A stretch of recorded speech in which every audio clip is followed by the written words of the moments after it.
La conscience de l'homme est captive, sous la domination de puissances qu'elle ne peut pas contrôler. Ce n'est donc que l'Esprit de Dieu, l'Esprit que Christ est venu nous apporter, qui pourra, en devenant notre vie même, recevoir et assimiler les paroles divines et nous en faire réaliser la force.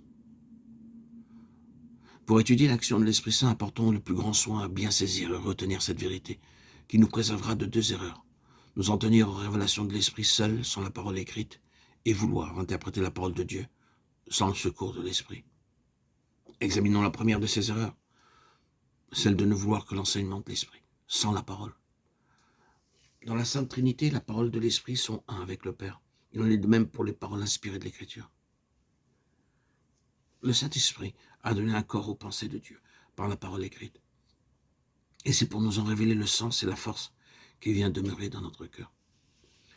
Si vous voulez être rempli de l'Esprit, soyez rempli de la parole. Si vous voulez que la vie divine de l'Esprit se développe en vous, qu'elle acquiert force et puissance dans tout votre être. Soyez riche en connaissance de la parole. Si vous voulez que l'Esprit vienne vous rappeler à propos, vous citer avec une divine précision les paroles de Jésus pour répondre à vos besoins, que la parole de Christ demeure en vous.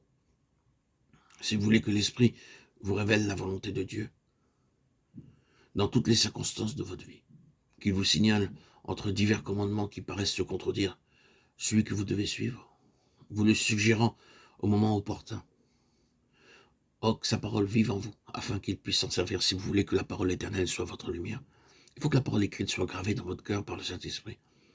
Les paroles que je vous dis sont esprit et vie. Recevez-les donc, faites-en provision. C'est par elles que l'Esprit révèle sa présence et sa vie. Passons à la seconde erreur plus commune encore que l'autre. Ne croyez pas que jamais la parole puisse vous communiquer sa vie.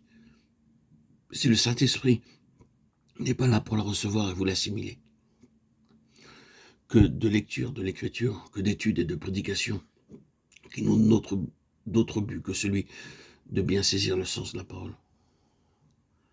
On croit que pourvu qu'on apprenne à connaître exactement ce qu'elle veut dire, il en résultera tout naturellement les grâces qu'on en espère. Il n'en est point ainsi. La parole est une semence et toute graine contient une partie charnue dans laquelle la vie est cachée. La graine la plus précieuse et la plus parfaite ne pourra manifester sa vie que si elle est exposée aux influences convenables du sol, de la chaleur et de l'humidité.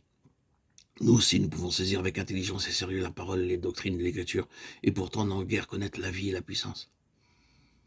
Nous avons besoin de nous rappeler sans cesse à l'Église que les Écritures, écrites jadis par de saints hommes sous l'influence du Saint-Esprit, ne peuvent être comprises aujourd'hui que par de saints hommes enseignés par le même Esprit. Les paroles que je vous dis sont esprit et vie. Pour les saisir, pour se les assimiler, la chair ne sert de rien. C'est l'Esprit qui vivifie, l'Esprit de vie qui demeure en nous.